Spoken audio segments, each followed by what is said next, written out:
On the 19th, I was interviewed by Rick Tittle, who has Titillating Sports on USA Radio Network.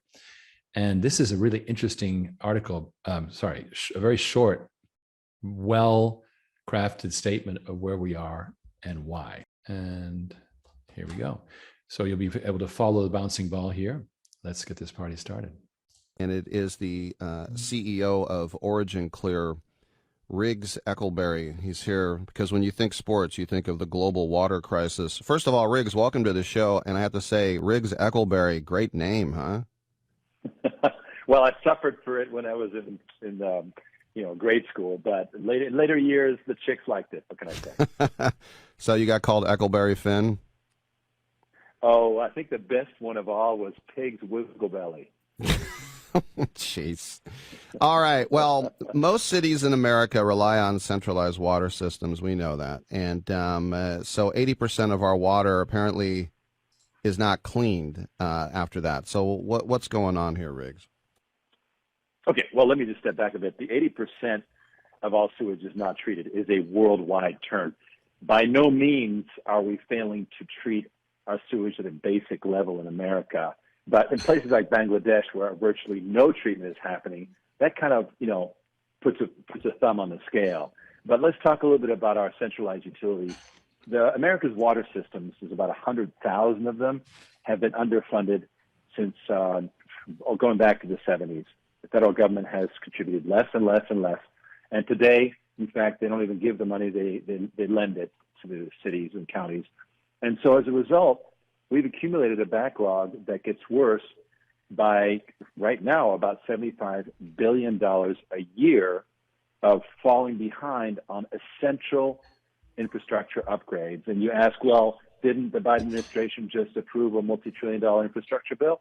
Well, the water part of it, for sewage and storm water treatment, et cetera, was only $55 billion. So if you do the math, that's less than 1 year of backlog. And that's probably the last big thing that they're going to do for infrastructure. So we have a problem with centralized water treatment, but we also have a solution. Let's take the example of Flint, Michigan, which got a lot of headlines. And they were on Detroit's water system. And they thought, hey, we can save cash if we just start using the Flint River. And people's hair started falling out. What was going on there? Well, there was just some terrible mismanagement. But it's a symptom, Rick, of what's going on with not just Flint, but we've got, Compton.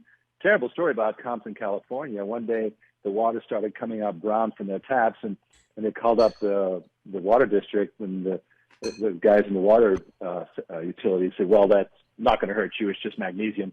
But they're like, no, we'd rather have clear water if that's okay, because we do, pay our taxes and we have a right to it. And actually the water district said no. In fact, for 10, 15 years now, you have not been funding us.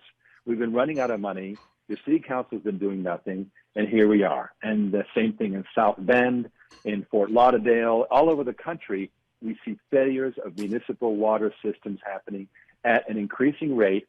And, what they are doing is they're holding the line with their promises to the consumer. In other words, if I'm a residential user, I get my water and I can flush my toilet. They're not going to let go of that, because there will be a mass illness as a result. But who's suffering is industry, agriculture, business, the commercial users, who actually represent 87% of all water usage, are the ones suffering from all these problems.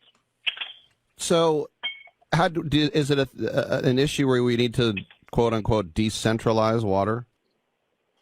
Well, if you recognize that for some reason, and we seem to spend a lot of money on other things, but we don't spend it on water, and I don't understand why.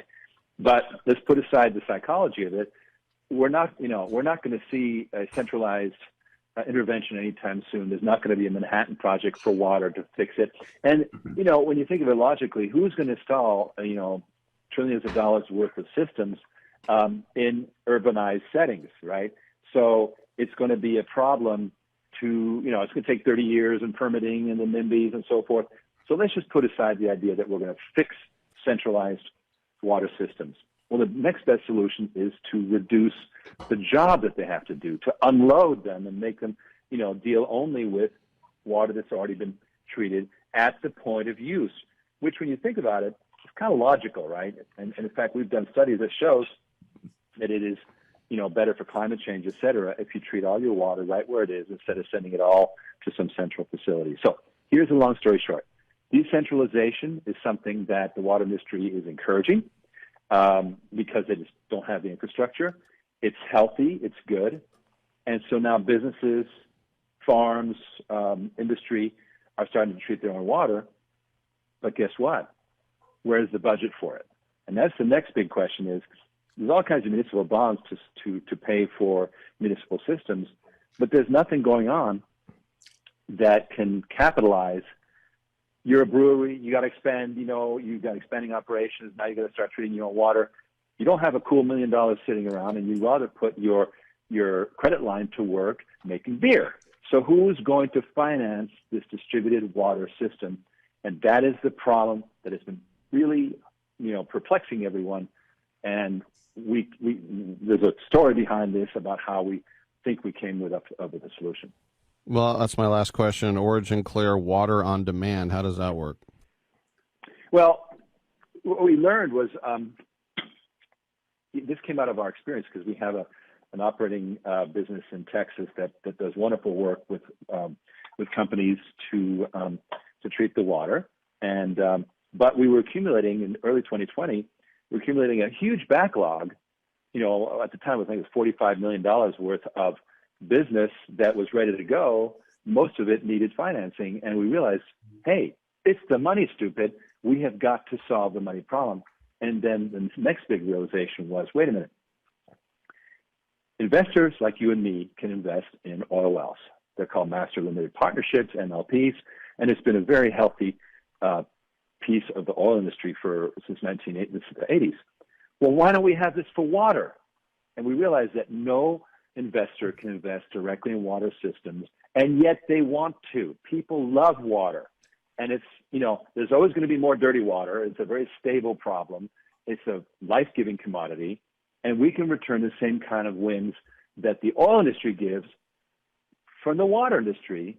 And investors, frankly, are flocking to it. We call it water on demand, because literally a business can just sign on a dotted line, get their system fully maintained, water system in a box, we call it, and they're off to the races. And so this has been very, very popular.